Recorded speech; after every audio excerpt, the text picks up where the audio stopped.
Glenn, you get some nice sunsets out there on the West Coast. I bet you'd put those up against some of the Sasky ones. Oh, hey, well, I love the big sky in Saskatchewan, don't get me wrong, but there's some beautiful ones out here too. I mean, to be on a fishing boat in the summer trying to catch a salmon, and you look down the rod that is on the downrigger, and through the rod is the sun setting. That's a pretty cool look while you're kind of floating in the water. And then, Waikiki I would put up there. One of the other things that is said all the time, because you guys are bang on, like there's nothing like it. Yeah, there's nothing like it. Is this one unacceptable? It is absolutely unacceptable. I hear that all the time, and I go, well, they did accept it. I mean, they did it. So I guess it wasn't that unacceptable. The new one too, I feel it's more in the last 10 years. He's the GOAT or she's the GOAT. Right. Or the GOAT. And I'm like, but is it? Is it really? No, last night, Glenn, what was the Northern Lights where they were dancing? I think that's what we say. The Northern Lights were dancing here, even all the way down in Regina. The missus and I were having a nice little hot tub outside, and it's like, whoa, look at those things. We call the kids out. As soon as they come out, they're gone. And then, but then they had the wherewithal to go to the front and be like, oh no, they're still there. But anybody up north, like I'm seeing the Fort McMurray pictures, Harry up, Waskasua and all that. They look amazing right now. And for people that have never seen them, that, a lot of new Canadians or people that just aren't from here, they're like, wow, what is it? It's like, you can get paintings. Glenn Scrimshaw paints a nice Northern Lights painting that you can get for your house. Well, guys, like when I go up to do the dog's breakfast, I usually fly into Regina because I'm going to visit with people after the dog's breakfast up in Saskatoon. And it seems that every year I rent my car, I get in it as the sun is rising, driving down the highway to Saskatoon. And I always comment on Twitter. I almost never go on Twitter rather than to retweet things that I see, sometimes from the show or whatever that we're doing. But I always feel compelled to go, I love this big sky on a sunrise going on that highway to Saskatoon every single year. There's nothing like this sunrise. You got to use that next year. I'm going to be waiting for it in May. I'm going to be waiting for it. You know what? Hey, the Riders get half of the job done, I guess, as far as getting into the playoffs last weekend in Edmonton against the Elks. When you look at that game, Glenn, how do you assess it? Where were you impressed with how the Riders stuck with it? They pulled it out. Yeah, a couple things. One, on the road against a very good defense. Defense has played really well in the last month and a half in Edmonton, and the big plays, the response to drives. So McLeod Bethel Thompson goes down the field. They were in the first half leading in that regard. So it was like the Riders were chasing Edmonton to begin with in that game, and they kept doing it. So big drive by MBT. He'd go down and score. Then Trevor Harris comes out and matches it. He comes right back and doesn't let that momentum snowball on them. So that's important heading into the playoffs, that you can kind of stop it in its tracks, even if you don't score a major, but you go down and kick a field goal, or you go down and change field position with 4 or 5 first downs. That is really important in a playoff game, that, bad things are going to happen to you. The other team gets paid, and they're going to score too. Yeah. So what do you have? What's your next play? What's the answer? And some of the big plays, that big play to Sam Emelis, some of those great catches that were being made out there, they had a response offensively. I think that'll bode well. You know what? It's funny because I went back, I taped it, went back and watched the game. And then I'm sitting there watching Harris, and I go back and I'm like, oh, look at that. Look at his eyes. 1, 2, and he just pulls Purifoy just a smidge. That old, hey, Harry, remember when he turns his hips? When he turns his hips, take him to the flag. When he turns his hips, whatever, right? And then I listened to you, and then I think Luke and Dave were talking about it also. And then right away, you're like, see how he looks at it, and then just as soon as that's safety. But that is, let's be honest, that's a confident QB, and that's a confident throw. To put it on the money and that timing, I just feel, Glenn, like, and I know he's taken a lot of darts as well here when we were in that losing streak, just because it's typical Sasky. But when he gets the protection, I'm putting him up against anybody in the league.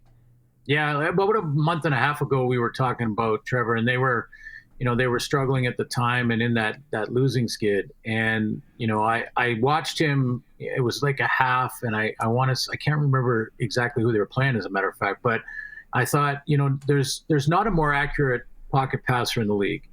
And with his experience and also how he works at it. I mean, you guys talk to him behind the scenes. You talk to him a lot during the week. He is putting the work in, and it's legit caring about his teammates, leading the team, that kind of thing. So when you add all those up, about a month and a half ago on this show, I was like, this is a guy.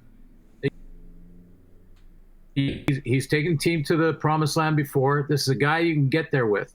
Give him time, mix in a really good run games with some balance, and play, good defensive football, which they are very capable of with maybe the MOP in the league in their secondary.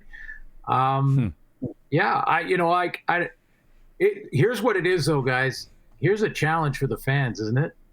I mean, this coming weekend, it's Plaza of Honor, and this coming weekend is basically for home field in the playoffs, which will be huge. And Winnipeg's selling out. Montreal has sold out. There it is, Rider fans. There you go. Let's go. Let's get out there and see if we can fill the building. How about this one, fellas? There's no bigger game. I had to throw it in. Go ahead, Harry. Sorry. I was going to switch gears, but you made a good point. So let's play devil's advocate. Regina doesn't sell out. What has to happen, or what is missing, or what is the problem if they don't sell it out after those other cities do, with this big of a game, with this much on the line? Like, what can be done? Well, that's a great question. I mean, I think if it is an issue, and it's, forget about close to a sellout. Let's say it's not a great crowd. I think the weather looks fairly good for that night, so that shouldn't be a problem. And I hear the thing about TV is taking people and all of that. That's silly, because you can TiVo a game, or not TiVo. That's yes. Shout out 1990. Here we go. That was a long time ago. Someone just said that on one of the late night talk shows. That's why it was in my mind. Anyway, Glenn, hold on. Before any further, next time I want you to say, I saw him calling on my Maestro. Remember, though, that was like the first phone. Yeah. No, you know what? There's a lot of things. Like if we were sitting, at a bar and talking about all the things and different ideas that you could try to re-engage the fans. But at the end of the day, the fan experience is excellent. The atmosphere is excellent. I have full confidence that the Rider fans will step up in the big games, whether it be this game or if they get home field and host a playoff game. Because in football, as you guys know, home field is massive. First of all, it's worth 2 or 3 key illegal procedure calls by the offense of the opposing team, which means you're in 1st and 15 or 2nd and 15 if it's on second down, and that is the difference of a 2-and-out or not a 2-and-out. It makes a massive difference when the opposing quarterback cannot communicate to his receivers, has a hard time checking at the line of scrimmage. I know a lot of fans go home hoarse, and they're like, man, I got to be careful when I'm at Rider games because I can't talk at work the next day. But it matters, and it really, really helps the home team. And the bottom line, let's be honest. Yeah, right? Great. That's how it makes the world go around. Yeah, that money, right? That lettuce for sure. I would like to see a big crowd. The other thing, Glenn, is let's remember that, early November, if by chance, knock on wood, whatever, if BC comes back here, who knows what we're sitting in for weather? Mm-hmm. Yeah. Well, that's just it. And here's a bigger even. Let's pull farther back from the whole thing. If you have young kids and you have a chance to go to this big game in the atmosphere, or a playoff game in the atmosphere that a playoff game would bring, and the sudden death urgency of a playoff game, which, as you guys know, like hockey, I mean, I'm always mesmerized by hockey playoffs as opposed to regular season playoffs, and how drastically different it is. I mean, just speed and no space and physicality and all of it just goes up. And I don't even think the athlete realizes it, but they're doing it. If you could bottle that in the regular season, you'd win every game. But, if you have kids and you have a chance to go to a playoff game, go to a Grey Cup game, that gets you to the final, take advantage of it, because there are sometimes teams that go long droughts without making the playoffs. I wasn't there for all 11, but I remember coming in, or I don't know, maybe it was around 5 or 6 into Saskatchewan, and there was 7 years that we didn't make the playoffs, didn't make it. And there was no chance for a young family to go to a playoff game at home. And if you get that opportunity, take it, because winning is very difficult, and you don't want to take it for granted. One thing that you kind of touched on, or we kind of all have said again, and it seems like it's a familiar refrain after a lot of the wins this year, where we say the Riders pulled it out. Now, come playoff time, obviously when you look at the positive side of it, winning those close games is an advantage. But when it comes playoff time, and you've done that all year, can it also work against you where, you've pulled out a lot of games that maybe shouldn't have won, didn't deserve to win, and then come playoff time, you maybe, to use a hockey term, you kind of squeeze your stick a little tighter because you're in an unfamiliar territory. So all those close wins, can it have an adverse effect? I guess so. I think for the most part, it goes the other way, that it helps you to believe in the process. I think when you win close games, especially this year has been so tight. And I want to say it's about 70% of the games have been decided in the final 3 minutes. And when you think about that, all the teams this year, especially in the West, have had the training that they believe they could be down 14 going into the fourth quarter, but they still believe that there's a chance to come back. I mean, when you get snowballed in a game is when you stop believing, and self-doubt creeps in, and you start thinking, there's not really any chance. You fight it, and it's subconscious, and you're really trying to do your best you can every down, but something's just not, that extra little step is not there. And I think these close games can help you train to say, we've been here before. The process is right because we've come out at the right end of these games. So keep with it. And the leaders in the huddle, in the middle of stuff going completely haywire in a game, like let's say you give up a 70-yard touchdown throw early in the first quarter, and your defense comes in, and Jameer Thurman looks every guy in the eye there, and he says, guys, we've been here before. And he really has. It's not fake enthusiasm to try and rah-rah the guys back.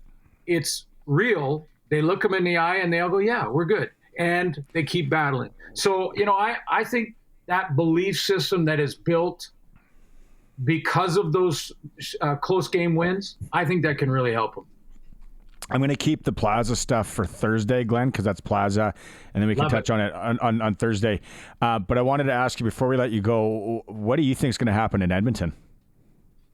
Well, they have a chance to, really reset that team. And I'll be surprised if the new ownership there doesn't sort of, first of all, they had to bring in a president, because you guys know that the trickle-down effect from the president's role goes to GM, then GM to coach, then coach to assistant coaches, and so on.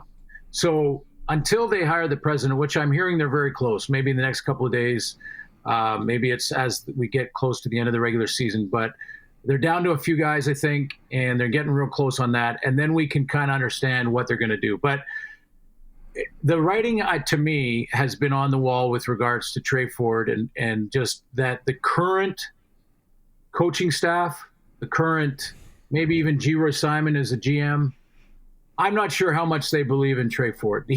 I think he'll play the next couple of games.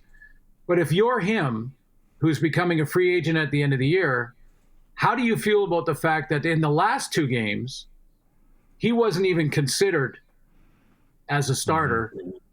And those were the 2 games they had to have to keep their playoff hopes alive. And now that they're out of the playoffs, they're saying, okay, now we want to play Trey Ford and see how he does. Like, I just think that would be tough for Trey Ford. I know he'll take full advantage of this opportunity to get out there and play, but I'm talking about the future. And he becomes a free agent at the end of the year. Does Edmonton believe in him or not? That's the question that has to be answered. Well, Todd, we'll see how that unfolds. And like I said, we'll get the Plaza Talk on Thursday. Okay. Have a good night, my man. A couple days. We'll catch up with you again. Thanks, gentlemen. Take care.